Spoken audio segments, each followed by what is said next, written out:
26শে June সারা বিশ্বজুড়ে পালিত হচ্ছে আন্তর্জাতিক মাদক বিরোধী দিবস। এই উপলক্ষে বীরভূম জেলা পুলিশের উদ্যোগে ও মোরারই থানার ব্যবস্থাপনায় একটি মাদক বিরোধী পদযাত্রার আয়োজন করা হয়।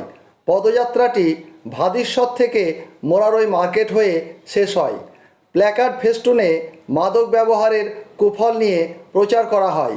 পদযাত্রায় 50 জন স্কুল পড়ুয়া ও সম্মানীয় কিছু শিক্ষক অংশ নেয়। আমাদের এই নেশা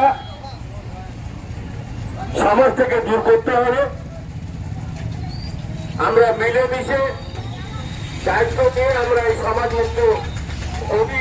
আসুন আমাদের বীরভূম জেলা পুলিশের পক্ষ থেকে মোরারই থানার কর্মবল উদ্যোগে আমরা আজকে এই সচেতনতা